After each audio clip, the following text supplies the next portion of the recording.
DepEd at PNP naka-heightened alert sa seguridad sa mga paaralan. District Memorandum para sa security measures sa lahat ng mga paaralan ibinaba ng SDO Dagupan City. Yan ang balitang tinutukan live ni Sandy Salvacio. Sandy? Chris, full force ngayon ang PNP, DepEd at lokal na pamahalaan sa pagpapaigting ng seguridad sa lahat ng mga paaralan. Kaya naman nagpaalala ang Schools Division Office ukol sa istriktong implementasyon ng Child Protection Policy at School Safety Protocols. Kasunod ng walang habas na pamamaril ng dalawang menor de edad na estudyante sa loob ng San Jose National High School sa Tacloban City at pagwasiwas ng kutsilyo ng 14 anyos na grade 8 student sa isang pribadong paaralan sa General Trias, Cavite, naka-full alert status ngayon ang PNP at DepEd upang matiyak ang kaligtasan ng mga estudyante sa lahat ng mga paaralan. Ang mga naturang krimen nagdulot ng pangamba sa mga magulang o tagapag-alaga ng mga mag-aaral, tulad ni Nanay Mercedes na may apong nag-aaral sa Dagupan City National High School. Opo, naalarma kami bilang mga magulang dito sa paaralan.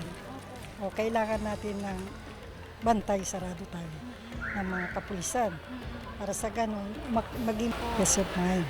Paiigtingin pa ng Dagupan Police ang pagbabantay sa loob at labas ng mga paaralan sa lungsod. Maglagay tayo ng pulis kada schools po natin para magkaroon tayo ng preemptive measures, hindi na maulit yung mga incident sa mga schools. Humigit kumulang 80 pulis ang idineploy sa 45 na pampublikong paaralan sa lungsod. Nakikipag-ugnayan din ang PNP sa mga pribadong paaralan para sa seguridad ng kanilang mga estudyante. Nagbaba na rin ng memorandum ang Schools Division Office District 9 and 10 ukol sa pagpapaigting ng safety at security measures ng mga paaralan.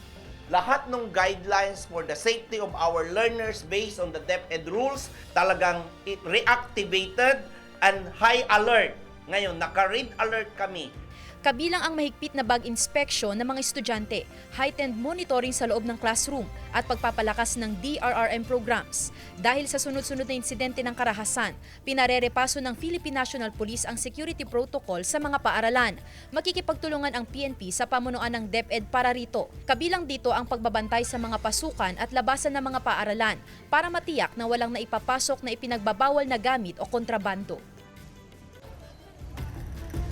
Chris, dito sa Dagupan City National High School, isa sa tinututukan nila itong pagpapatrolya sa palibot ng school premises. Binabantayan kasi nila itong mga estudyante na tumatambay sa gilid-gilid ng paaralan at lalong-lalo na itong mga estudyante na nag-go over the backboard during at after ng kanilang class hours. Chris?